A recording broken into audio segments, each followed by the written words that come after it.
I mean, it's really incredible how many times the president of Marvel has given up an evening to come talk to our students. That film was amazing, and the fact that it got savaged is a travesty that time will inevitably redeem. Chazelle comes with every one of his films. Don't turn on him. I was really nervous with Al Pacino because people had paid good money to be there. And so I'm like, not only am I interviewing a legend, but I am not going to talk about The Godfather or Scarface. I'm going to talk about Dick Tracy. And then from the back of the room, you heard, "Hey, can I join you guys?" And it was Sylvester Stallone, who just popped in to do this Q&A, and it was magic. Hey everyone, welcome to another episode of the First Act Break podcast, the show where we dive into the art, business, and hustle of breaking into the entertainment business. Today we have a special guest with us, Alex Ago. He is the Assistant Dean, Programming and Special Events here at USC Film School. He is responsible for bringing in guests, filmmakers, producers, everyone in the business to come to campus and hold Q&As with them as well. Alex, welcome to the show. Thank you so much for having me. Of course. How would you describe to someone who doesn't know what you do, your job? I think the easiest way to think about it is like running a film festival that runs the whole year round and is spaced out. So if a typical film festival is something that's maybe got 50, 60 events, but they're stacked into a span of like 1 to 2 weeks, I run closer to 200 to 300 events, but they're like 1, maybe 2 a day at most. So that it's the concept is very similar there because it's a lot of brand new films with filmmaker Q&As. So it's like going to a film festival, but it's a much more sort of ongoing, sort of rolling programming that spans the whole year. That's awesome. And some of the people out of many that you've had interviews with or otherwise are Al Pacino, Kevin Feige, Damien Chazelle, etc. How do you go about reaching out to the studio or distributors or the talent themselves and bring them to campus for the film festival that you're talking about? Sure. So the reason why a lot of studios want or distributors want to bring the films to campus is that they want to raise some sort of awareness amongst this demographic. And I mean college students, not necessarily film students, but college students, for their films. And that can mean that they're either timing it to a few weeks before the movie opens in theaters, or it could be something that's about to debut on streaming, like a film from Netflix, or a TV show that's just about to launch. So these distributors typically have a plan for word of mouth, and we fit into that pretty nicely. And I'm just speaking generally that even with no connection to the school, like the filmmaker's not an alum, distributors do tend to see us as a really good resource for building word of mouth. And hopefully that'll, sort of also have some outlets in social media, not just, people going to the theater, but people talking about the movie. I also think that we benefit from a few things that make us easy to work with. We have excellent theaters with all of the most modern, film exhibition technology from Dolby Atmos and 3D and, IMAX, all of that. We're located in the heart of LA, so it's not hard for people to get here besides the traffic. So filmmakers do tend to come through LA at some point on their press tour, which makes it very convenient. Even having to drive to like Chapman or CalArts is a much bigger commitment than coming to USC. And then probably the key thing is that our alumni base is so huge, and really in every pocket of the film industry, that a really huge number of films that come out have some sort of alumni connection. It might not be the director, but it could be a producer, a writer, an actor, editor. And when that component is there, it really helps to lock in the films. In those cases, I might actually get pitched by the alum directly, and then we may jointly sort of go to the distributor and see if they'll give us the film. So it's really, I think, of mutual benefit. We don't charge the studios anything for hosting the screening here, whereas they might have to rent a venue if they were to do it at an AMC. So it's also kind of a exchange of services. It's good for us. It's good for them. Right. And what's the biggest difference between, say, like an indie film like Didi from Shang Wang and Fantastic Four, which are two films at very different scales? How do the distributors work with you to help make sure that the environment fits the vibe of the movie or the scale of the movie? So those are two useful examples, because in the case of Didi, that was Sean Wang he's a USC alum, right? Mm-hmm. So the ability to convince the studio, which I think was like Searchlight or Focus. It was Focus. Yeah. It's really helped by the fact that I know that Sean wants to come. And so I don't know that there's a huge difference in terms of the process, except that I would say that the Focus had more of a vested interest in doing a screening with us than maybe some of their other titles, because we have an alum behind the camera, and it's a film that really needed word of mouth because it's not built-in IP the way that Fantastic Four is. On the other hand, it can be really hard to book a studio franchise movie because the studios, in some cases, don't want to like give away secrets, like spoilers, by screening too early to a crowd that they can't control. So, for instance, they wouldn't give us Superman, and it's pretty normal. You don't see a whole lot of the franchise-driven blockbusters in the programming, and that's just because the studios are very protective of it, also protective of it from a piracy standpoint. So when there isn't an alum involved, they will usually pass. But Fantastic Four is Marvel, and the president of Marvel is also an alum of the film school. So he basically ensures that we get everything we want. Wow. And that is, it's really incredible how many times the president of Marvel has given up an evening to come talk to our students. He's probably been here 20, 25 times. Mm-hmm. Wow. I can't imagine someone with his schedule being able to carve out that much time consistently for us, but it really shows how much he loves the school and how much he gets out of sharing his work with the students. So the Marvel connection makes it very easy for us to book something like Fantastic Four, but other IP at Disney might be more difficult. Yeah, I totally agree, because I feel like, I bet when Kevin Feige was in the audience when he was going to school here, he was probably thinking one day, he want to see that screen, his movies on that screen. And I feel like a lot of other students are probably similar, like watching all these great alums come in and talk about their films. They're just thinking, one day I'll make it and be on the other side. Exactly. Right. And I think that's just so beautiful. It happens a lot, particularly in Leonard Maltin's class, the Film Symposium, where an alum will be the guest and they will talk about having taken the class. Yeah. And because Leonard's been teaching it now since 1998, that actually does cover a lot of the major filmmakers that have come out of the film school in the past 25 years. Yeah, I took that class my freshman year, and that was an incredible experience, honestly. Nice. Yeah, I took it my sophomore year, and I was waiting. One of the big reasons I signed up was because of Babylon. And I was waiting, and I was waiting, and I was waiting, and I was like, wait a second, there's a chance that this might not happen. But then at the very last minute, it happened. Nice. And that was probably one of my favorite nights at USC. Amazing. Yeah, I got to have a conversation with both of them, Damon and Justin. It was incredible. That film was amazing, and the fact that it got savaged is a travesty that time will inevitably redeem. But that film was amazing, and I can't.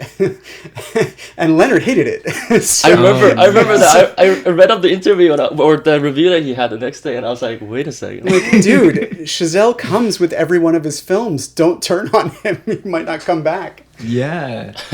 So because we were on a previous episode, we were talking, if there's an alien, we had to show the alien a movie that represented all films. It would be Babylon. It's so good. It was wonderful. Yeah, he didn't hold back on that one. Yeah. Also, talking about when earlier you brought up how studios are protective of their privacy or piracy at screenings, and people leaking stuff. I remember at some screenings, we would get like a warning before the screening that they're like security. I'm always so curious, like what exactly are these security doing to prevent piracy from happening? Well, they're making sure that no one has any recording devices on during the movie. So usually a recording device is going to have some sort of light. I mean, I don't know that there's ways that you can like cover it up, but like, the classic like red button. But if someone's got their phone out, which is really the what they're looking for, no one's expecting a professional camera to pop out at a screening because it would be so indiscreet. But if someone just sort of pops up their phone, that's what they're looking for. Okay. The real piracy, like the high quality piracy, is not happening at a movie theater. It's happening, or it might, but not at a public screening. It's happening, in post-production houses, or maybe the film has been released to a theater early and someone has the opportunity to access it, but the films are encrypted, so they're really only supposed to be available for projection in a very narrow window of time. Oh, gotcha. Because I see them with their like insane goggles on. I was like, oh shoot, like what's happening? Speaking of like running the events, one of the other things, and I've worked under your wing for a year and a half since second semester sophomore year, and one of the toughest things that I had to do was, it was a screening of The Zone of Interest, and I believe I was running the show for the most part, and I had to turn away about 25 to 30 people waiting outside to get in because the Norris Theater was completely packed with the sitting room as well. So how do you handle situations like that where, people come in and there's such a great vibe, but just because of, physical limitations that some people can't. It's a tough question. It's harder to turn away a small group than a large one. So if we have to turn away 100 people from How to Train Your Dragon, that's going to be easier than 20 people at Zone of Interest. But, and I'm glad that this is on the record, this is a attendee generated problem because so many people flake on their RSVPs because, first of all, the screenings are free, so they don't have any skin in the game. But even if it was like $5, I'm sure attendance percentages would go up. But it's so easy to get your name on the list that I think people just sign up for everything because they don't know what their schedule is going to be, and they want to make sure that they can go if they're on the list. So what that translates into is an attendance rate that's between 25 and 35% of the list. And for the most part, that works. I'd say that we only have turnaways from Norris, which is the biggest theater, maybe like 4 or 5 times a year, which is pretty good considering the amount of screenings that we do, because the average holds. There are some things that cause that average to change. And in some cases, it might be a famous filmmaker's coming or an actor. It could be something that has, let's say, an unusually strong connection with the university audience. And I think in Zone of Interest, that screening happened, I think, right after it had gotten nominated for the Oscar, right? So that's right. That inevitably drove people to the theater in much bigger numbers than what the average accounts for. So turnaways almost become inevitable at that point. The thing is, I need to make sure that the theater is as full as possible, to honor the commitment I'm making to the distributor. I think in the case of something like Zone of Interest, where there wasn't a Q&A, I could have taken fewer RSVPs, and maybe I should have, but you never really know if something is going to hit or not. I mean, yeah, that one was probably something that you could anticipate having a higher turnout, but sometimes being overly cautious you wind up with like a third of the room empty, and then people who didn't get on the list that wanted to go. So it's kind of annoying that, you know, you may have driven here and then had to pay our exorbitant parking rates, and then you get to the theater and find that, you know, 365 people beat you to it. But on the other hand, these screenings are really, even though they're open to the public and they're open to the alumni, it is meant for students. And so, you know, if someone, I sometimes get these people turned away telling me that they drove 2 hours in traffic from Santa Ana, and I'm like, it's just a movie. Why would you do that?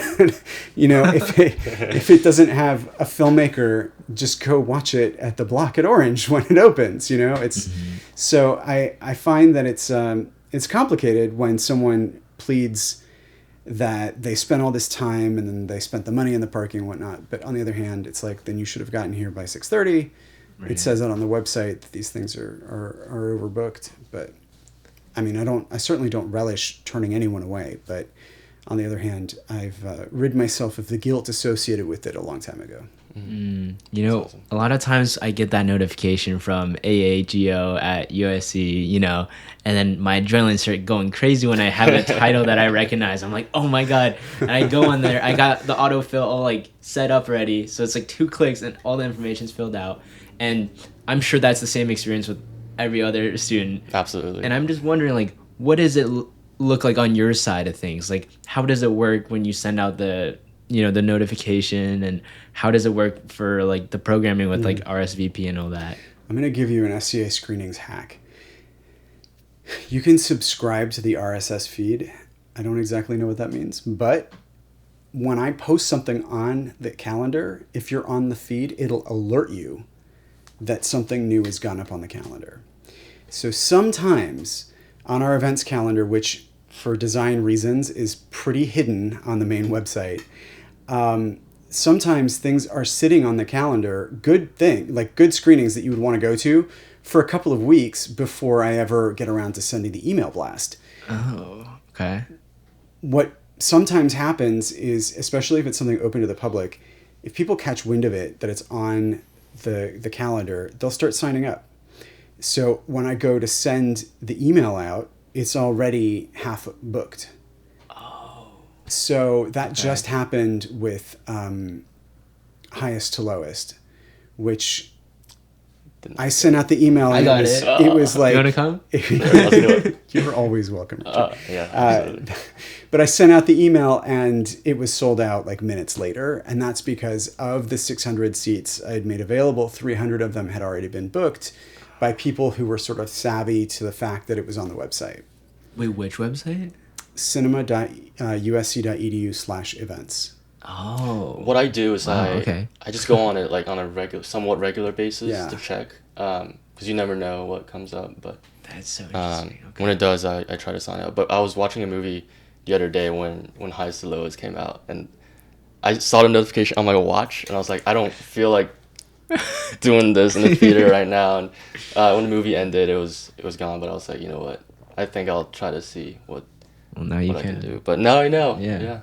Cool. Wow, that's awesome. Speaking of like just having like a good theater experience, one of the ways to make it even more special are surprises. And I wasn't able to make it to this screening, but for the screening of Immaculate, the star Sydney Sweeney came by surprise of everyone in the theater. That was awesome. But I think that in that situation, it almost needed to be a surprise to minimize any kind of security risks or autograph hounds that might show up.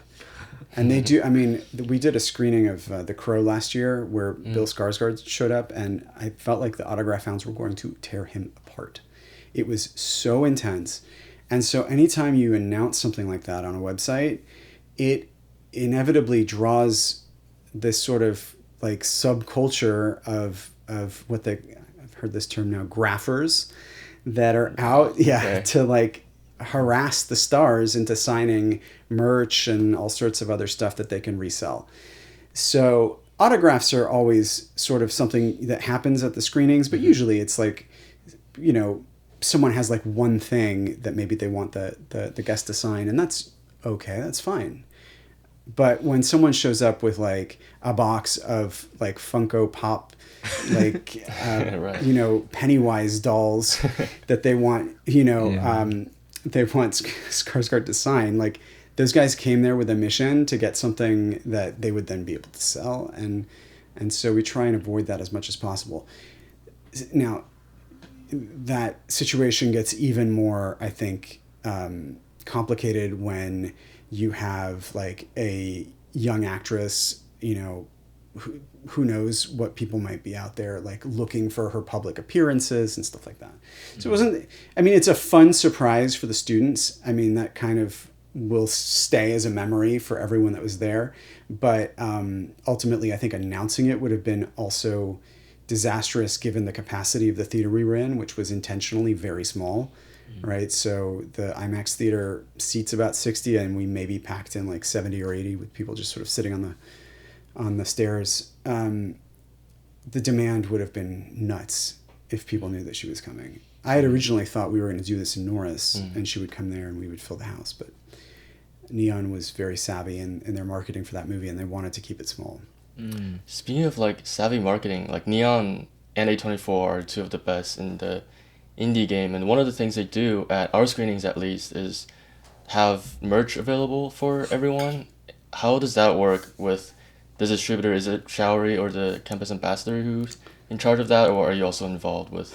I think it, I mean, because there is a campus rep for Neon, I tend to let Showery handle that stuff. I mean, it might get shipped to my office, but there's a lot of stuff lately that has come to us from distributors connected to our screenings, and it's not just merch, it's also like experiences.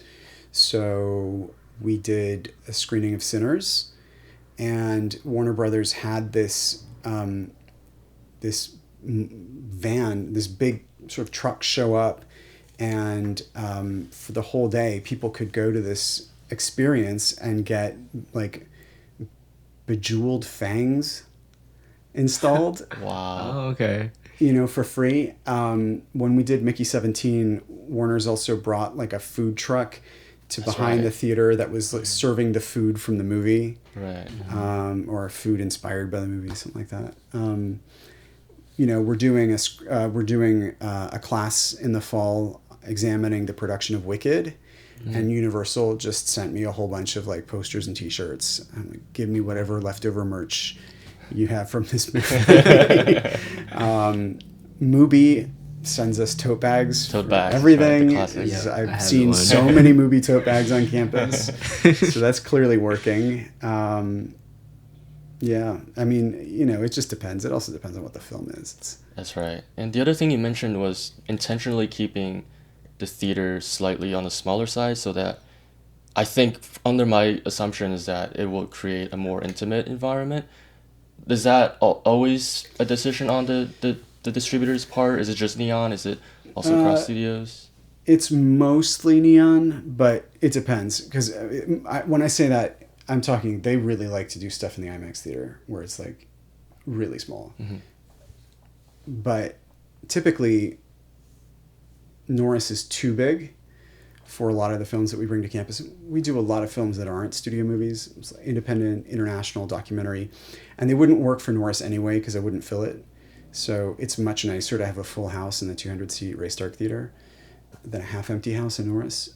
But I think that in the case of Neon, they don't want to give away too many free tickets because their box office is driven by people are like college age students going to see their movies. I mean, they're very much a college demographic kind of company. So they want the word of mouth, but they don't want to necessarily overdo the free tickets, which is very smart.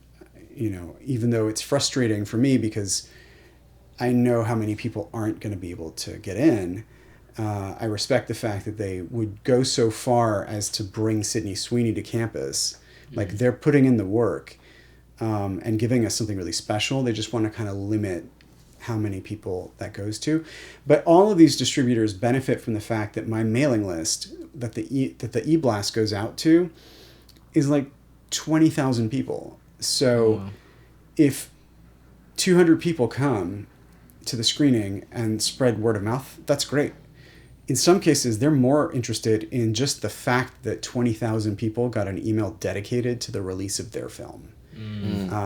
Especially because a lot of it's the LA market, so people, alumni, general public, people who live in LA, you can really tailor it. Sometimes for smaller films, I might even put in the website like where it's opening, which specific theater you can go see it at. So that's helpful.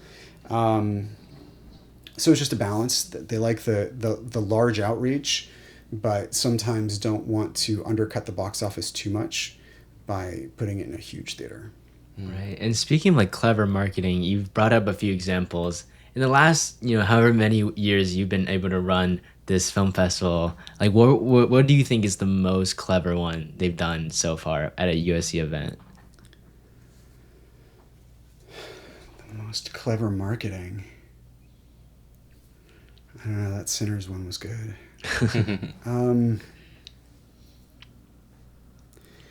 That's a tough question because nothing's just like jumping to mind, to be honest. I mean, How to Train Your Dragon, they brought like this huge statue of Toothless to sit outside of Norris. I think a lot of the marketing stuff sometimes actually happens separately from our screening. And it's only recently that they're combining it. Because sometimes they'll want to market to the university without necessarily tying it to a specific time and date. So they might have something happening across campus. I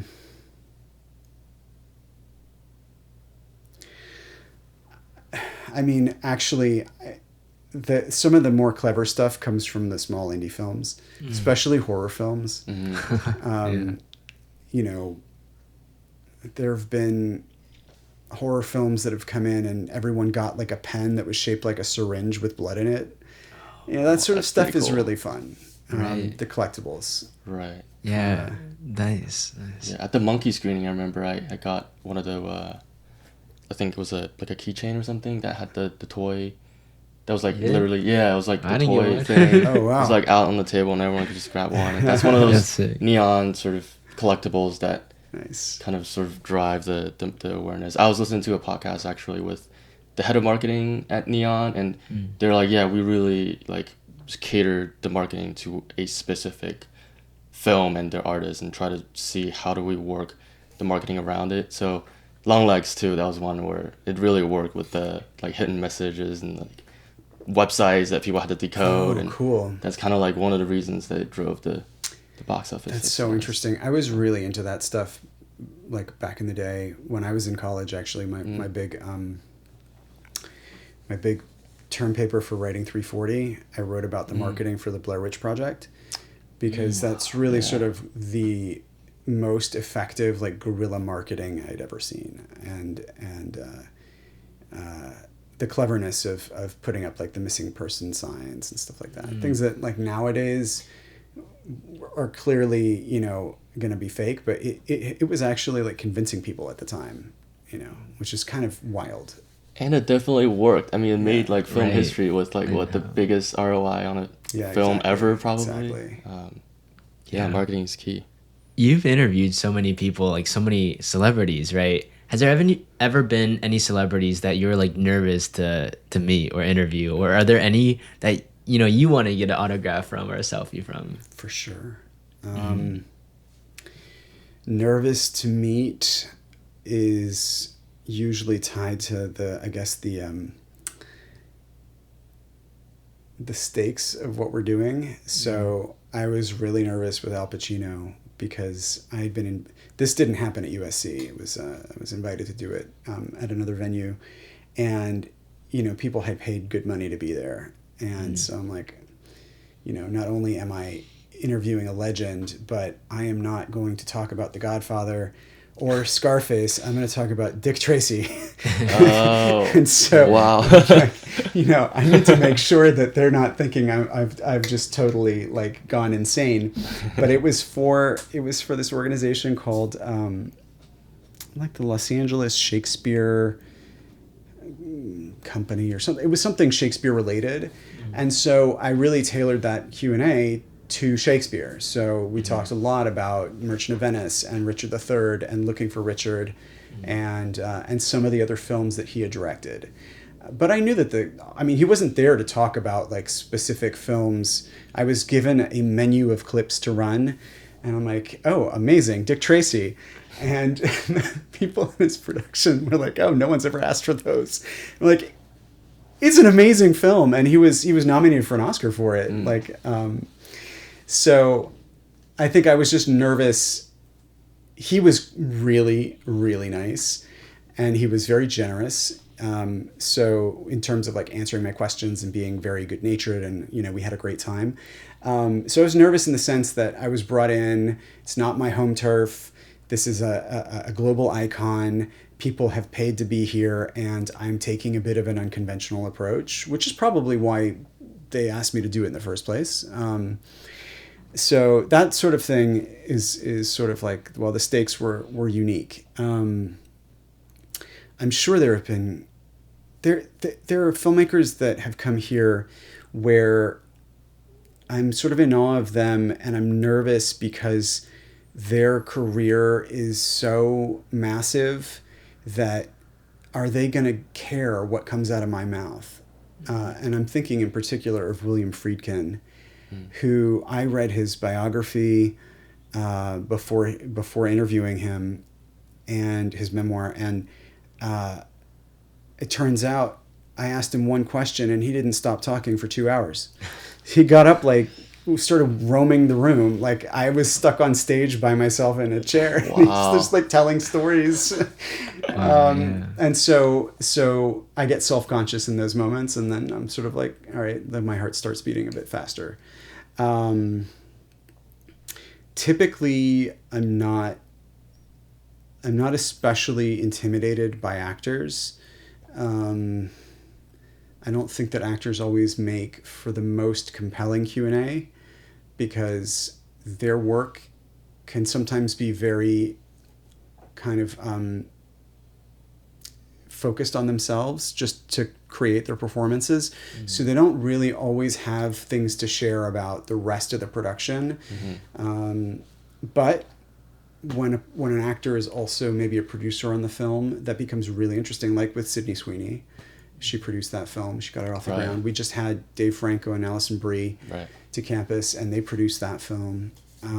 Those are really interesting people to talk to. People who've sort of decided that they're going to have real stakes in the production of what they're making. And some actors are really, really good at talking about their craft, and some of them are just a brick wall. So sometimes I get nervous if I'm talking to an actor and I realize they don't want to be there. And so the answers are short and boring. And then I'm like, well, now it's on me to somehow unlock this person's personality. I remember I was doing a Q&A with Michael Pitt, who I think is a great actor. And I was really excited to have him come down. I forget what it was for, but it was like, oh, you're just giving me like one-word answers. This is not a conversation. And at a certain point, I was like, what was it like to work with Michael Haneke? Because he was in the remake of Funny Games.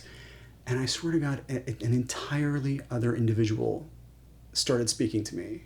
And I'm like, wow, okay. You don't want to talk about the movie that we just watched, but you do want to talk about Funny Games. So, like, great, let's take it in that direction. Wow, that's really insightful.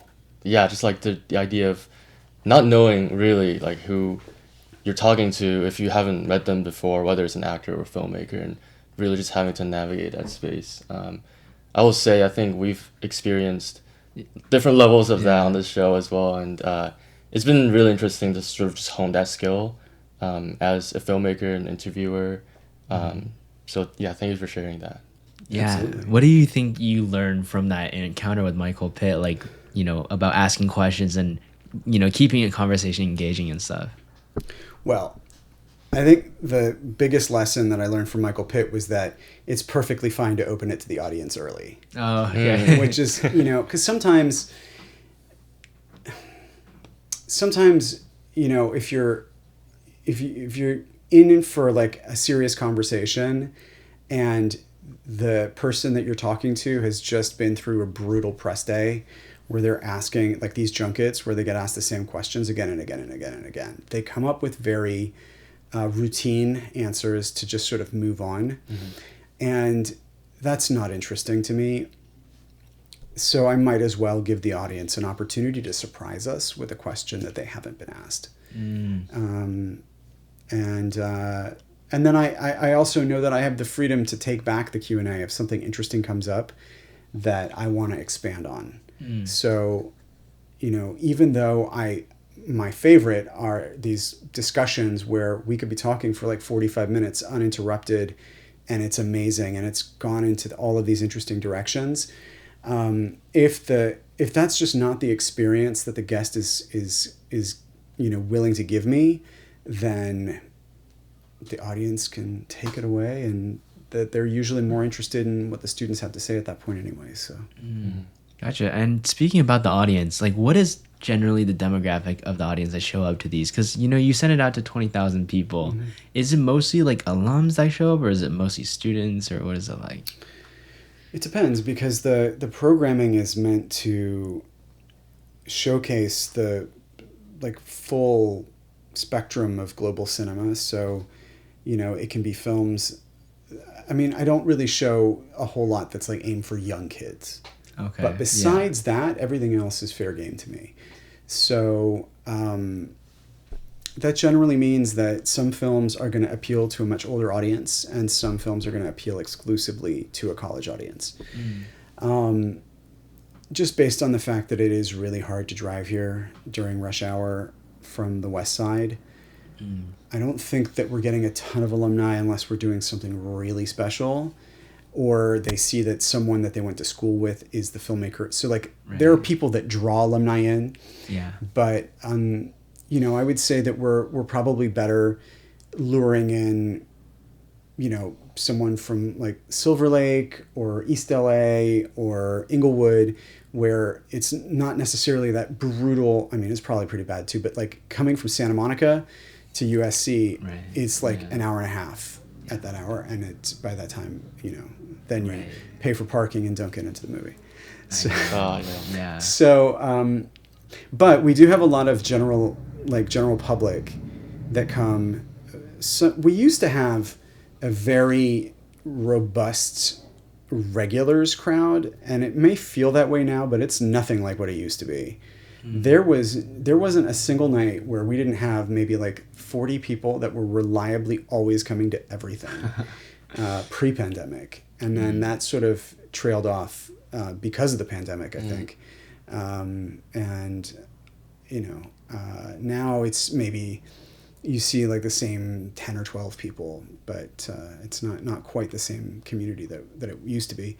But on the other hand, I see a lot of students taking advantage of films that maybe aren't obviously aimed at their demographic. So I might bring in something from Sony Classics that's probably more appealing to an older crowd than to college students, but that because of the quality of the movie, people want to take a chance on. I'm actually curious about your journey, right? What were you doing before you got into this whole programming thing at USC? I've got a very long history with USC. I was here for undergrad and grad school, and both of my degrees are in cinema and media studies. Oh, nice. So I went into the MA program without any ambition to get a PhD. I just wanted to do the program. And I had worked on some TV shows in the year it took between undergrad and grad. Thought I would just go back into that after the MA program. but it turns out it was a particularly challenging time for me to find on-set production work. So I wound up taking a temp job at the summer program in like 2004, and I haven't left. I mean, it just like one thing kept building onto another, and I was eventually allowed to teach some classes for the summer program, and then I started booking guests, special events, and then I took over Leonard's class, and our TV symposium had just started, so I started to book guests for that. Visions and Voices had just started, so I took over programming that stuff for SCA. And then that eventually, sort of that workload made it clear that there needed to be a full-time position, which they created for me. Wow, nice. And then as the work has evolved, they've had to, find ways to sort of recognize that with my position, and so create the promotion. I started outside the box office in 2009 when we opened the new complex. Basically because I was getting offered so many films for Leonard's class that I had to say no to, because either the dates that they wanted were booked, or they didn't have a guest in town, or it was something Leonard didn't want, like a horror film, or so I thought, now that we have all these extra theaters, I wonder if I could just do this all the time, and get it. And the dean was very cool about it. Her primary concern was that we weren't overtaxing the staff, and we figured that the studios were gonna give us these films at no cost. Usually when you run something that's already had a theatrical, you need to pay a rental fee that can be like $1,000. So it's an expensive thing to do, which is why almost all the programming is contemporary, because it doesn't cost us anything. But I also think it's a really nice complement to film studies. If you're learning about the film history, that you get the complementary contemporary overview of global cinema. So yeah, I mean, I've been doing it for a very long time. Nice. And what is the goal of your work right now? I think just to make your college experience very memorable, which I'm luckily one of the most visible employees of the film school, so I get thanked a lot, and that's very gratifying because it means that it's connecting with people. Yes. Well, it absolutely has. Right. Well, yeah, one of my first screening, one of these screenings is the beta test from Jim Cummings. Oh yeah. And it was a really enlightening experience for me, because that was the first time out of a school day, and I had to convince myself. I was like, I think I'm supposed to finish up my assignments or homework for the next day, but I had to do it beforehand and really cram it in so that I had that time free at night. And when I was in the theater, I almost felt somewhat guilty as a freshman, because I've just never had that experience of on a Tuesday at 7:30 to watch a movie, and then the filmmaker, the director of the movie, is coming to talk about it, and he brought up points that I saw through books or online interviews, and that just gave me such an incredible amount of courage to do what I do with my friends here at USC and all of the other filmmakers. So I think your work definitely shines through that way. Even before I applied to USC, I was hearing that people were regularly seeing celebrities show up at these screenings, and I've never even heard of that before. And I was like, whoa, USC is such a magical place, and it was all because of your work, honestly. So I mean, it's not just me, it's the distributors. I mean, unless it's something where I reached out to representation to get certain specific people, that's just also the distributors being very supportive. But the coolest celebrity surprise for me, just because of how it went down, was we were doing a screening of Creed in Leonard Maltin's class, and Ryan Coogler, who was an alum, brought his team, all of the alumni that worked on it, presumably, Michael Shaver, the editor, Ludwig Göransson, basically the the alumni team. And then they sat down and started the interview. And then from the back of the room, you heard, "Hey, can I join you guys?" And it was Sylvester Stallone, Oh my God. who just like popped in to do this Q&A, and it was magic. I mean, the people were freaking out. And it was just like, never would I have thought that Stallone would like pop into a class. But because Ryan was like, this would be so cool for the students, he convinced him to do it. And then they had a great time. And, you know, there is, I guess I didn't mention this before, but another reason why we get as many filmmakers as we do is that our students are phenomenal. They ask the best questions. They are, they're capable of asking difficult, nuanced questions without being insulting, which is not the case in the rest of the LA movie-going public.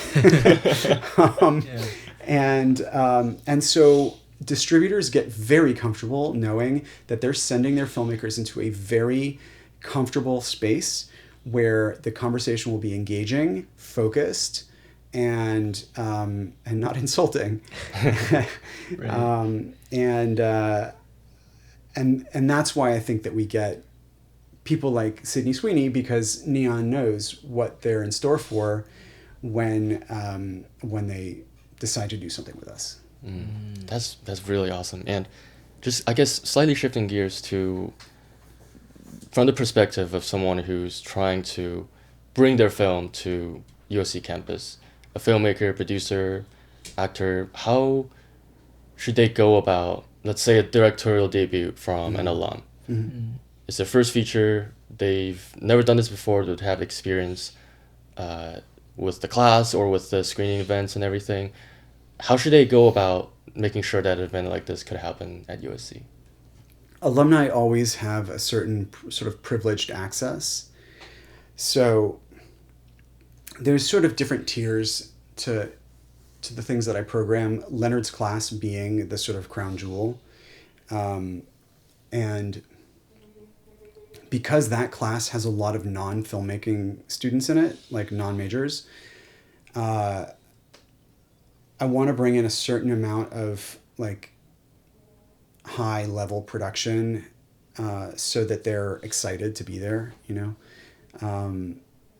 So when you get alumni of a certain status, let's say like a Ryan Coogler, it's a no-brainer that we're going to try and bring it in for Leonard's class because, you know, it sort of makes the class really, really special.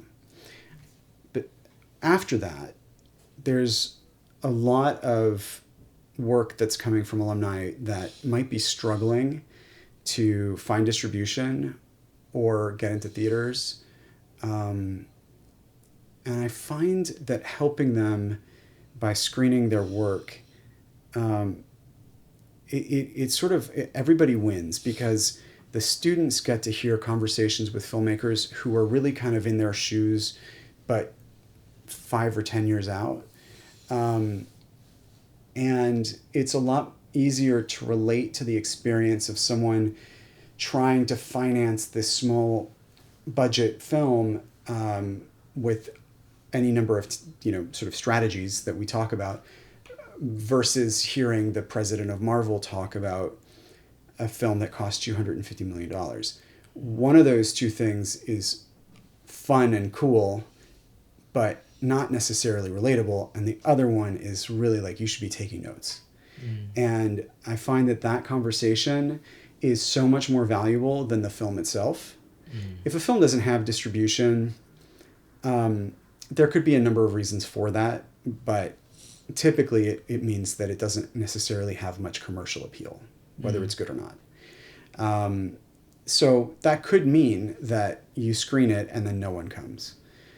But I think when you put the alumni component into the mix, students are curious. They do want to hear from people who are young and just managed to get something together and made this film, even if it's not a high budget movie with movie stars. So, and then of course the alumni get this beautiful theater and sophisticated audience to show their film to which they might not have gotten because they got rejected from Sundance. So it's really good for us. The only problem is that there's a lot of alumni. Yeah. And so I get a lot of submissions. I get alumni reaching out to me all the time with their new projects. And so I've just been able to kind of hire an associate programmer who was a staff member with a real full-time job, who now has an extra like 8 hours a week added onto their job to watch these alumni films and help set that stuff. Because I'm not allowed to hire a full-time person for many financial reasons, but also the universities right now on a hiring freeze. But I was allowed to like give a stipend to someone who was already on staff. So that has been already a big help. Especially as I do less and less of the Q&As, just so that I'm making sure to maintain a healthy work-life balance. I need to rely more on people, moderators, whether they're students or other staff, that get a certain familiarity with how to do this, and I can rely on a regular basis, as I did with Richard. Right, I was gonna mention, yeah, one of my favorite things as I wrapped up my time at USC was holding those Q&A sessions, and I've done it with, I think, directors and alum, and as well as actors who have definitely some rapport with our audience, and it's been really special getting to like know them, but also like try to like do some of the things that you do in doing Q&As and see where they land, sort of see what the personality of the guest is, and now that we're doing this, it's also a great starting point for being able to ask insightful and thoughtful questions. But I am curious, so for students who might not have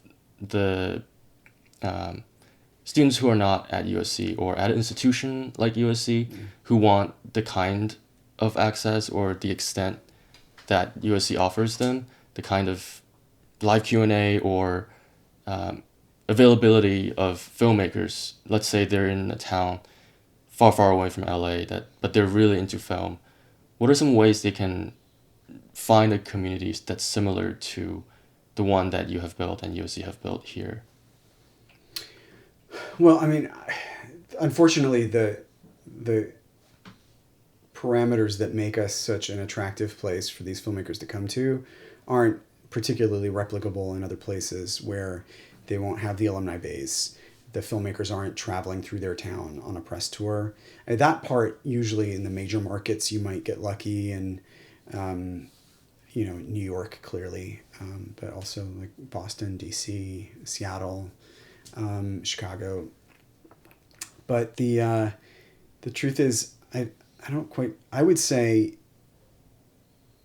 each city tends to have a film festival at some point, even small towns. So getting involved there is probably the closest you'll get to it, because what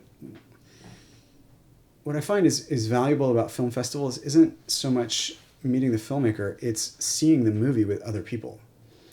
And there is an energy at a film festival screening that is replicated here, but is not replicated at most movie theaters.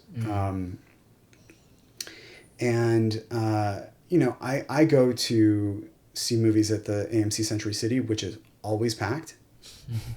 And I wish that was the experience people had every time they went to a movie. But the truth is that, movie theaters aren't necessarily always doing this kind of business. Century City or LA movie theaters are sort of a unique market, because it has so many people invested in the theatrical experience that they're always packed. But so the film festival sometimes is the only time that you'll have this packed house of really excited moviegoers to watch an independent film you've never heard of, But as far as like accessing filmmakers, I mean, I don't know that there's an answer to that. You'd probably need to go to a major market where it makes more sense. Or go to a film festival where celebrities show up. So Sundance, South by Southwest, Telluride. What are your top 3 favorite festivals to attend? Okay, so hands down, the crown jewel of film festivals for me is Telluride. Oh, okay. But that is only because I was paid to be there one year. And I could never afford it without that. I was hired to translate for an Italian actor. And I sometimes will get gigs to do live translation for Italian filmmakers just because I'm bilingual. But the festival is in Colorado in a really beautiful small mountainous town, and it doesn't have press. So it's very exclusive in the sense that the filmmakers come, it's all very well curated. It's not a festival like Sundance that's taking submissions and gives out awards. It's more of like, these are the year's best films. Maybe well before they come out in theaters, but things that probably premiered at Cannes and Venice, Berlin. And there always has to be someone from the film. Like, you can't just run the movie without him. So you get a ton of the world's best filmmakers coming into town for like a week and just hanging with each other. And I was given the VIP treatment because I was translating for this guy who didn't speak a word of English, but had like 5 screenings of his movie. He had won Best Actor at Cannes that year. Wow. So there was a lot of interest in hearing from him. The distributor, Magnolia, had another film there, Shoplifters, as well as this movie I was there called Dogman. And they were so busy with the Shoplifters filmmaker that they were just like, you and Marcello just go have a good time. And we did all the Q&As, and it was wonderful. I mean, we went to parties. We ran into Damien Chazelle, actually. Like, oh, wow. He was there with First Man. David Lowery, which then led to the screening of Green Knight that we did. Right. Werner Herzog, repeated. We met Robert Redford there. I mean, it's crazy. It's like, it was incredible. Now, that's not a festival that most people can afford. So mostly because it's very expensive to stay there, not because of the badge. But for like best film festival experience, for me, it's South by Southwest. In terms of just like a repeatable experience, because Austin is an amazing place. And I think that if you don't do something film related while you're at South by Southwest, you're still going to have a good time. Getting into the movies is much easier than at Sundance, where I get the film badge, and I pretty much get into everything I want to go to if I budget a certain amount of time. Right. Whereas at Sundance, I was always waiting in these lines to get tickets to things, and it was just really demoralizing and really boring and cold and wet, and I just did not. At a certain point, I aged out of it, So, for me, South by was really the logical transition point, because I like barbecue, I like live music, I love like weird things in cities, and Austin is famously weird. Like there's just bizarre things around the city because they have a lot of artists, and and then the film selections are usually really interesting. I feel like they debut a lot of movies that I enjoy, things that are maybe a little bit more genre focused. Sundance has way too many depressing films that are like about like drug addiction or suicide. Right. Very whereas heavy. South by Southwest has like Key and Peele showing up. Like films that are a lot more kind of entertaining. I was in Austin actually for 2 days to see a friend, and I was trying so hard to get into a screening. It wasn't a prepared trip for the festival, but just even being there and seeing everyone, just the energy, it was great. It's just, they said there was like a waiting line. I was almost there, but couldn't make it. But I will say South by Southwest is a bad film festival to go in unprepared. Yes. Because because so much of it is badges, that trying to get like a spare ticket to something is actually really, really hard. I remember I went to the festival once. The first time I was there, I went with someone and I had a badge and she didn't, and she was only going to be there for a few days. So I'm like, well, don't get the badge. We'll just like buy individual tickets.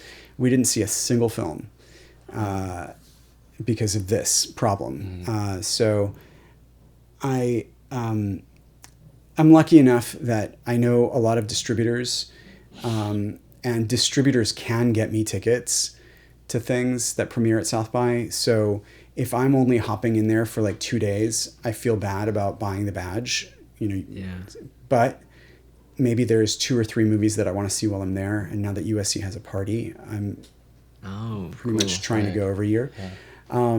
But I don't necessarily have the 10 days to spare. So I'll just get a distributor to put me on the list and get me some free tickets, which sometimes they have like enough that I can also bring some other people with me.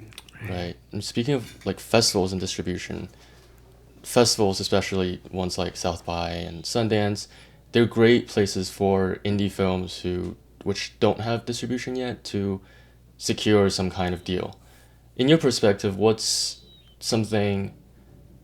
would be your advice to a first-time filmmaker seeking distribution through the festival route, including submitting, including having a package or having a sales agent? From your perspective, how should they navigate that space as a filmmaker who are trying to make their film seen by the widest audience possible through finding a home? That's probably a question better answered by someone who's been through it. And I think that there's probably some people on our faculty who have done a lot of like festival sales.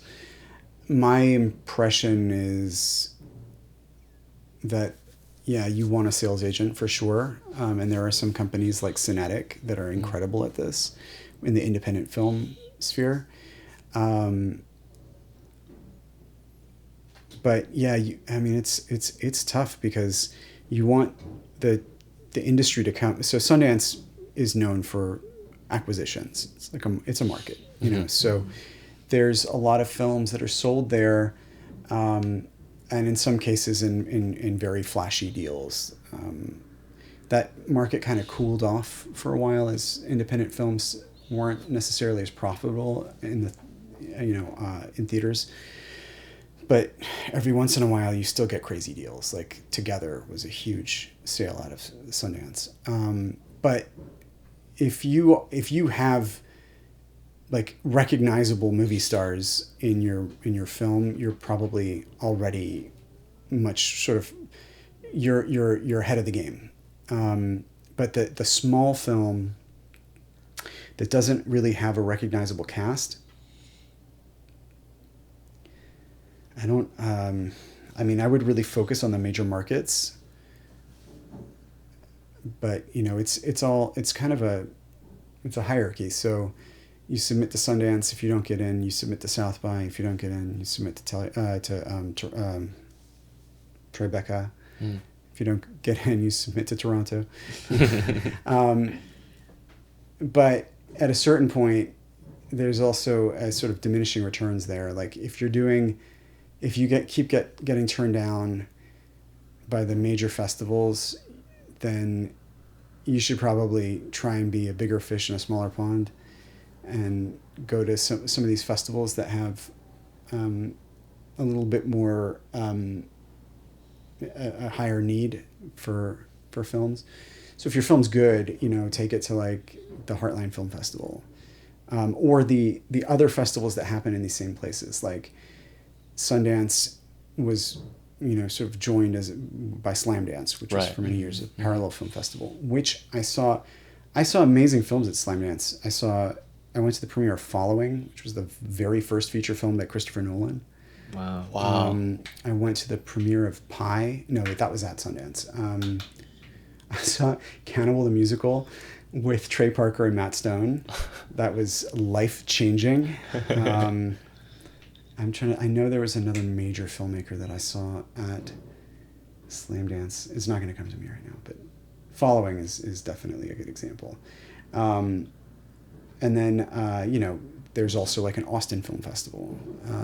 And then there's also like genre specific things. So if you're making a horror film and you want to be seen, you can play it at Fantastic Fest or Scream Fest.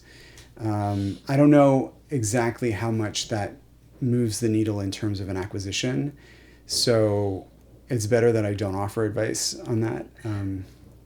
But Yeah, I mean, speaking of going to festivals, me and Richard went to Sundance like 2 years ago, and you're like kind of right. We went there, and it was like the vibes were not the same as what we expected. I feel like we also went the second week, so all like the big vendors have left already. So I definitely want to check out the South by and Telluride one of these days. Yeah, absolutely. Sundance was getting to the point where I could get into parties much easier than I could get into movies, and and that unfortunately is very sad, because these parties, you go to them and it's like, unless you're with a big crew, it's like standing in the corner with a drink.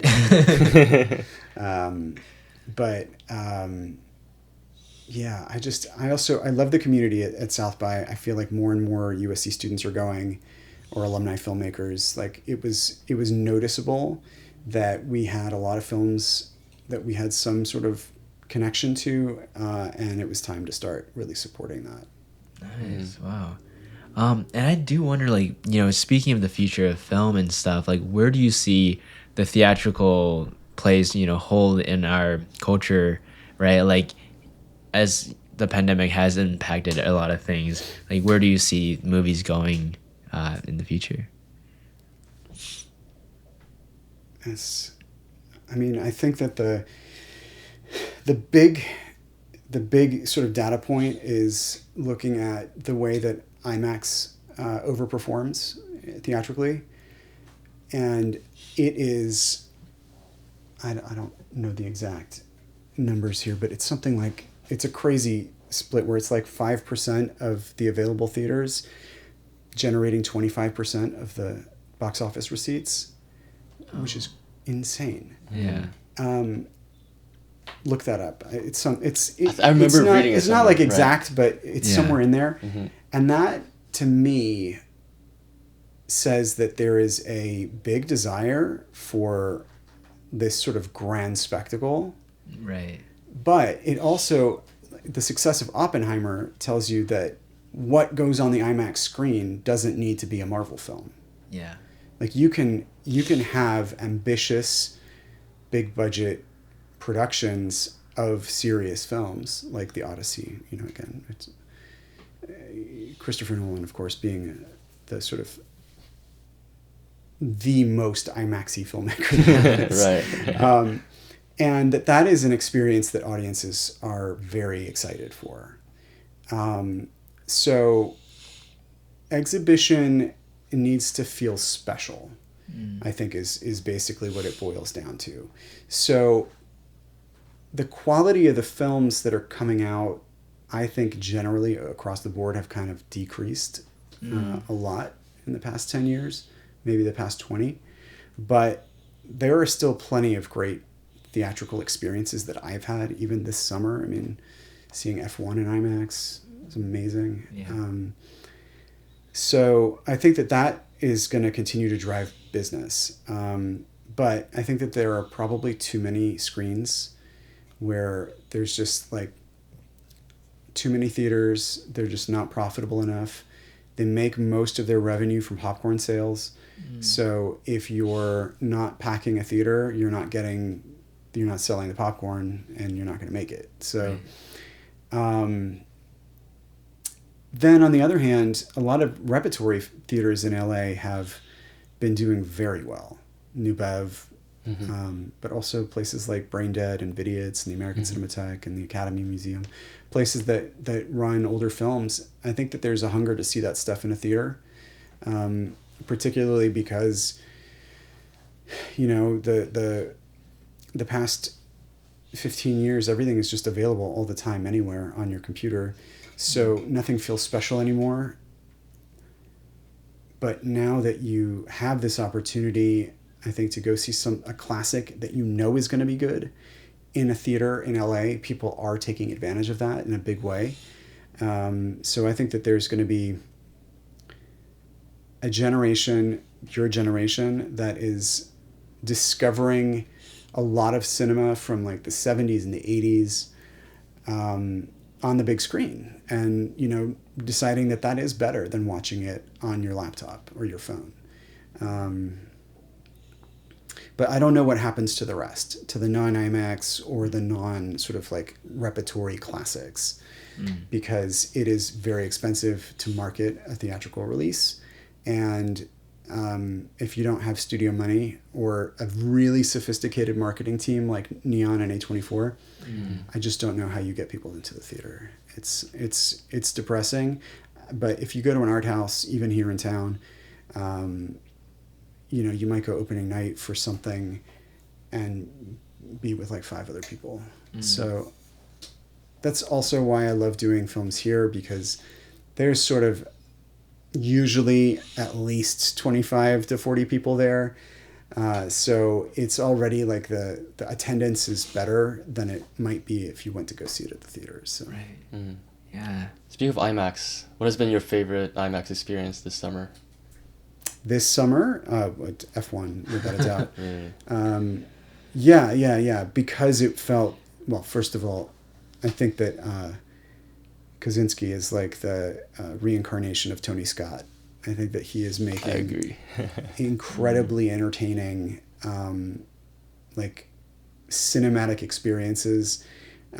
He really understands storytelling and action and the use of like cinematography and music, and it's fun. I mean, I say that because of the fact that I felt like it was very much suited for IMAX. It's not my favorite movie of the year, but if I were to match like a movie where its quality was improved based solely on the fact that I saw it at IMAX, I would say it's F1. I'm sure that film would still be very entertaining in another format, but it was so immersive, especially as someone who's a fan of Formula One. I mean, I don't know exactly. I'd have to go back and sort of remember what else came out on IMAX this year, but this summer specifically. I mean, it depends. I also have to like the movie, Right. So I'm sure I've seen plenty of things in IMAX that it didn't do it for me because I didn't like the movie. I did like seeing Superman on IMAX. I thought it was a lot of fun. I feel like I saw something. What did I just go see? Fantastic Four. That was good on IMAX. I mean, Sinners, for sure. Absolutely. Excellent IMAX experience. But when we have this IMAX theater, and I like to program things that aren't necessarily what you would think of as IMAX movies. So I might bring in a documentary that has very powerful visuals. So we just did one last night called Architecton, which was a documentary about an architect, but sort of in a very artistic style that just looks gorgeous on a screen like that. Or, when we came back from the pandemic, I ran My Octopus Teacher because I thought that would be a really fun, immersive movie to put in the IMAX. Yes. So, yeah. What about you? I would say F1 and F1's Superman, so probably. Yeah. Yeah. F1, it just Hans Zimmer's score too. Yeah, the score was great. Yeah. It just brought me, and it was such like a classical hero's journey kind of story that just felt very much audience driven, and it was just delivering a great time for the audience. And IMAX is just a great format to do that. Yeah. I wonder, I mean, you've seen so many movies. How many movies do you watch a week on average? It's gone down considerably because I have a 3-year-old. So it's not, it's nowhere. And also, you know what? I watch a lot of TV. Oh, okay. So my movie consumption has decreased. It's still way higher than most people. I go to the movie.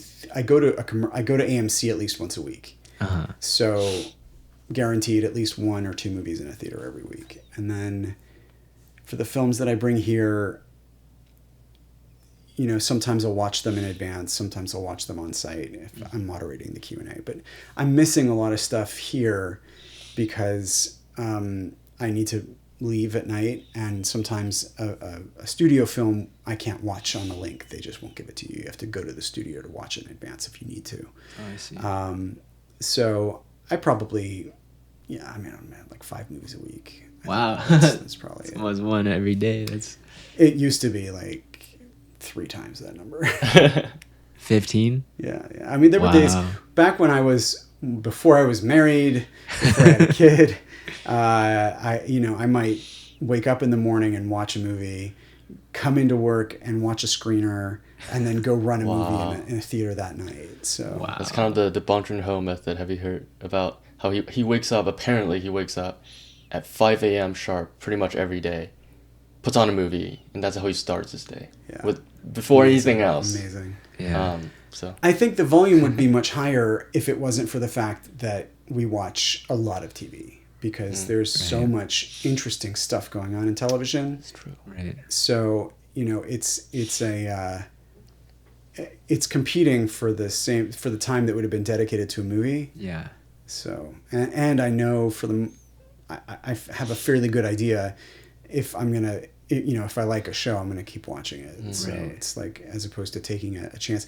Now, also there's a difference between movies that I want to see versus movies that I kind of have to see for work. Mm-hmm. So I have very, very wide ranging taste. So it can be a foreign documentary that you've never heard of, or it could be literally the biggest movie of the year.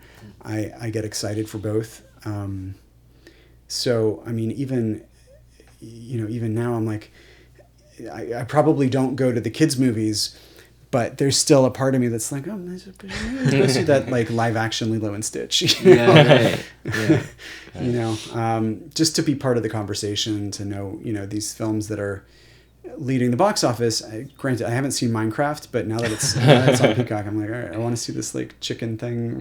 Chicken jockey. Yeah, it became like a whole theater thing. Yeah. For no reason. It was just kind of just the internet doing its thing. I used to work in movie theaters, and I was like, the idea that they were just trashing the joint. Oh my gosh, yeah. It's terrible. And like for you, what are some ways an average person, can optimize their movie viewing experience at a theater? Like movie snacks, best seats to pick, clothing to wear, or like, like should you dress warm? Clothing is a really good suggestion. I make the mistake often of just wearing a t-shirt to the movie theater, and I'm freezing the whole time. Because the AC is always absolutely blasting. freezing. Yeah. Norris, oh my gosh. And then, it's like you try and bring a jacket or a sweater that inevitably gets given to your wife at some point during the movie. So I don't know. I wear layers. Is a good tip. I'm a popcorn fan, so I find it depressing to see just how many calories are in that disgusting nacho cheese. Yeah. Like I like chips and nachos in general, but not the movie theater stuff. That stuff is garbage. And it's like an entire day's worth of calories. Right. Whereas popcorn is at least, it's a healthier food. It's a healthier snack. Mm-hmm. As long as you don't douse it in the fake butter. The butter, yeah. You do that. Sometimes. Yeah, it's tasty. It's delicious. Yeah. But popcorn is always a part of our experience, like every single time. Nice. I'm also obsessed with that like soda machine that allows you to pick from like 100 flavors. This is my biggest problem, generally speaking, with places where sodas are sold, is that Diet Coke is the only non-calorie option. But there are so many good ones, like Diet Mr. Pibb or like a Diet Fanta. Like whoever invented that really did the world a solid. Buying tickets in advance through the apps is also super useful, because the IMAX experience is a lot different if you're in the front row. And people are like wise to it, because in LA, people want the best possible experience. And like I said, Century City is a very popular movie theater. So I sometimes have to buy the ticket like a month in advance if I want like a decent seat in the IMAX. They're also, even harder than IMAX is scoring something in the Dolby Theater. It's like, In fact, now what I wind up doing is going to the very first matinee on Fridays, because you can still get good seats, and I can take my son to daycare and don't have to pay for a babysitter. Yeah. Wait, this is so random, but do you know an app called Paradiso? Mm-mm. It's this. I just got it the other day, and it has pretty much a schedule of like recent releases, but also everywhere in town, in LA or New York, that is showing a movie that at like Vidiot's or American Cinematheque. Oh, cool. It puts it all in one place, so you don't have to like Wow. go to New Bev website or AMC's website or whatever. It's just all in one place. So if anyone out there in New York, it's very great. It's been helpful. Like just search out, like this movie's throwing that I have no idea it's showing, and it just displays everything in one place. And that's I'll definitely really helpful. download that as soon as we're done. Yeah. Wait, what's the best seat in Norris to view a movie? That's funny. John Chu, he'll bring his films to Leonard's class, and Yeah. I've seen him actually like show Leonard where to sit in Norris. That's pretty amazing. I mean, first of all, I would say that there's no bad seat in Norris. Yeah. That's really unusual because I think that the Ray Stark Theater is not graded enough, so that if you're not tall, it's really hard to see the full screen if there's someone in front of you that blocks your view. But Norris doesn't have that problem, so there's really, for me, there's no bad seat in that theater. In fact, I like sitting in the back. Yeah. I mean, yeah. So John Chu would have you sit center of the center. Okay. But that would, that might make me feel a little bit antsy if it's full, just because I like to have the freedom to like get up and go to the restroom without like tripping over people. Right. For me, about halfway down on an aisle, Okay. is really good. Nice. Good to know. I remember in 190, I think George also explained to everyone how like the sound and everything, like it falls right there in that seat. That is, so if anyone wants the best experience, it's right there. So That's funny. maybe Norris is also a really good theater for the front row. I have to say. That's right, because when you're sitting there, there's first of all nobody in front of you, but it's also not one of those like you have to like look straight up kind of Right, experiences. because there's distance. There's distance. Yeah. So actually, the front row, if you really want to just sort of give yourself over to the movies, can be really good. Yeah, absolutely. There's this in the IMAX theater, however, the front row could be better. IMAX theaters. We did the screening of F1 with Jerry Bruckheimer in that theater. And it was for our SCA network, but I wanted to let the summer program students have a shot. So I'm like, you can wait standby and I'll let you in. So we had like 50 people on the floor just like looking up at it. And I'm like, what is that experience going to be like? Gosh, have you seen those photos of like when people are watching movies or in IMAX in the front row, like Oppenheimer, and you'd see like 90% is just the chin, and then like 10% are the eyes, and they're saying such serious things like Dune, Oppenheimer, and all you see is just like this huge chin. It's so funny. I would do it but like with the intention of doing it, knowing that that's gonna happen. Right. Dang, yeah. I mean, I'm so excited. I feel like this conversation has like inspired me to go watch more movies. Honestly. Great. And also, I mean, what was the thing that made you want to like dedicate so much of your life to cinema? I mean, I've been one of those people that sort of knew at a very early age that this was an industry I wanted to have a role in.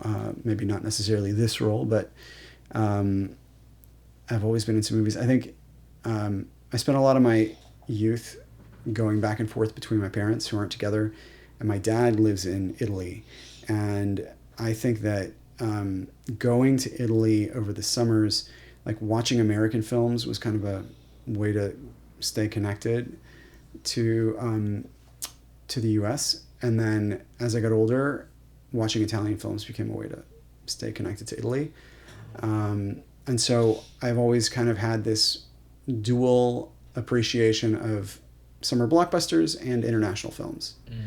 And when I was in high school, I worked at a movie theater that specialized in art house, independent, international, and I mean, the stuff that I saw at that, I mean, we're talking about like Breaking the Waves by Lars von Trier, Secrets and Lies by Mike Leigh, Pink Flamingos was re-released, John Waters, Lost Highway, that sort of stuff. And I just saw everything I could. And so that inspired me to really fall in love with, documentaries on the big screen, international films, particularly, stuff like Lars von Trier movies and Michael Haneke and then also re-releases, because there was a lot of anniversary stuff that would come out there. So when I came out here, when I was a freshman, I was just living on the cinema floor of EVK, and there was a thing on the door that was like, tell us your favorite movies. And it was really funny because most of them put Star Wars. Yeah. And mine was a lot more esoteric. Yeah. So it's like, okay, I don't know if I'm not quite sure if I found my people yet, but I love Star Wars. That's not a knock on that movie. It's just, it was that clearly, the people that were on that floor were really into, fan culture for specific things. And I was sort of a little bit more adventurous in the things that I would watch. What's one film that not enough young filmmakers like in our age range have seen enough that you think they should absolutely see? I have no idea what you've seen or not is the problem. Like in general, what, like from just your conversations with filmmakers our age, or I don't have a good answer for you on that, because I think everyone comes from such a unique background, and everyone has access to the same stuff like all the time now, thanks to Amazon and Netflix, that it's just about any individual's sort of drive. Maybe I think it's probably hard to convince your generation to watch anything made before the 1970s. I would say maybe before the year 2000, but I don't want to go that far. As people are committed cinephiles. Usually the 70s is sort of looked at as this golden era of Hollywood with people who are still alive, so it's like, okay, you can go see The Godfather and you know who Al Pacino is. Whereas going back and looking at like a Humphrey Bogart film or a Fellini film, it's like sort of a whole other world. But yeah, I mean, I grew up in the 80s, which I think of as the greatest era of Hollywood studio filmmaking, with just one masterpiece every week, being released. You go back and look and see what came out in like 1984 over the summer. It's just, the quality's off the charts. And I feel like that stuff is so much a part of our culture right now. Like the movies that I grew up with, even and going into the 90s, are now all of a sudden getting like sequels and reboots, like Naked Gun's coming out this week. We had a Happy Gilmore 2 is coming to Netflix. I mean, for me, this is amazing. The films aren't always great. Like, the Coming to America sequel did not live up. But the fact that, I'm living in a world now where like Willow, a movie that I loved that, never really sort of hit pop culture in the same way as something like Labyrinth, got its own TV series on a really good one. That to me is fun to see, that there are people who care just as much as I do about some of these properties from the 80s and 90s and actually making something good out of it, as opposed to just sort of like recycling it. For instance, there was a reboot of He-Man, Masters of the Universe, like a cartoon for Netflix, but it wasn't like for kids. It was for people my age who were like loved seeing the Saturday morning cartoon when they were like 3, and now are more interested in like a much more adult version of that, where someone's actually killed. So the fact that exists, I'm like, that's really sort of tapping into Gen X nostalgia that is it's really at its peak right now. So I'm gonna ride that wave for as long as I can. Yeah. I mean, you've seen so many films. I wonder, what are some qualities that you think makes a good short film? Simplicity. Like, it's very hard, I think, to write a short that's both clever and nuanced. And I think that because you have this sort of condensed storytelling framework, it's more expedient to rely on like conventions, cliches, stereotypes, and I mean like stereotypical dialogue, where it's sort of like lines that you've heard in a million other films. So how do you break that mold? I don't actually know. I mean, this is better suited for someone who makes films to talk about, but I find that when I see a film that that surprises me, I mean, it doesn't have to be, either a short film needs to be emotional or it needs to be clever, I think, or funny. And I give a lot of credit to funny. There's just not enough. Yeah.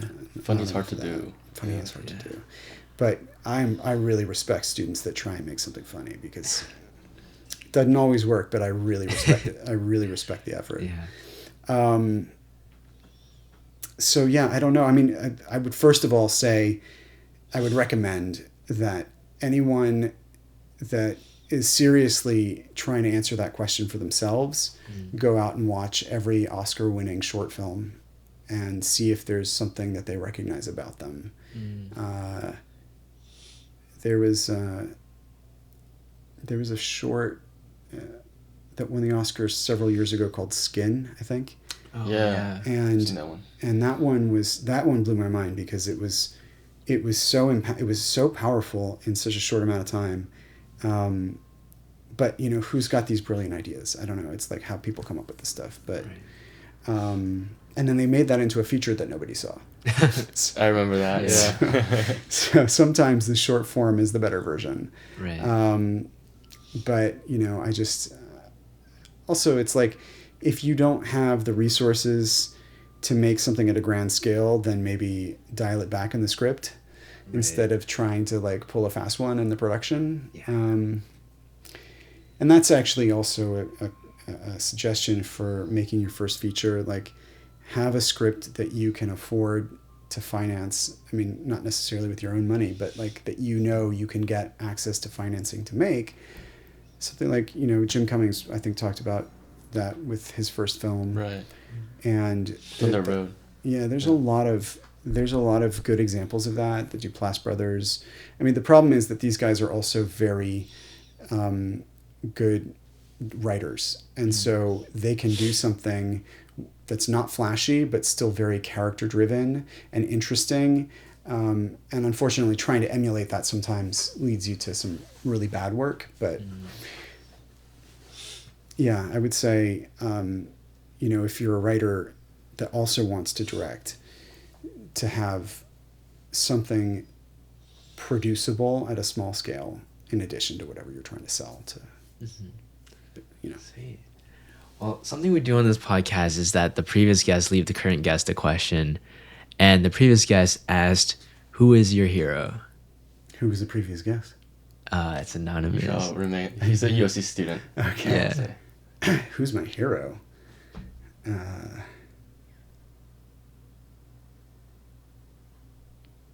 This is really not something I've thought about.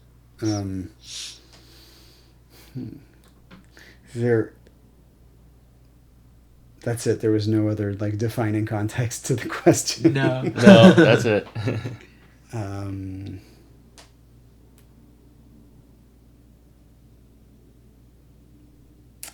I say my stepmother. I'm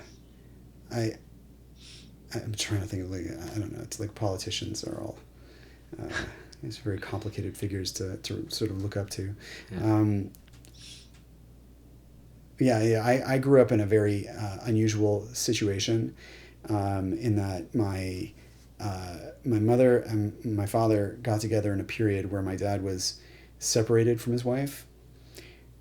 They eventually reconciled, and so my parents split apart, and I would go visit my dad and my stepmother every vacation period that I had growing up. And she completely adopted me like I was her son. And that made a really difficult situation amazing to this day. Like I have a very, very loving relationship with my stepmother, and I think about how hard that must have been for her to, to have gone through this ordeal in your marriage where, okay, you were clearly separated, but then deciding to reconcile and also welcome in this child that happened in the period in between, shows this sort of generosity of humanity that is really like very impressive, and inevitably one of the most impactful things that's a part of my life. So it's probably not the kind of answer that the other guest was looking for, but when I think about like someone who's changed my life in that way, I'd have to say it's that, because it's really does, I think, cut very close to like who I am and why I am the way that I am. So yeah, well, that's beautiful. Yeah, that's beautifully said. And to close things off, actually, what is one like practical thing our viewer can do today after listening to this episode that can help them further their filmmaking career?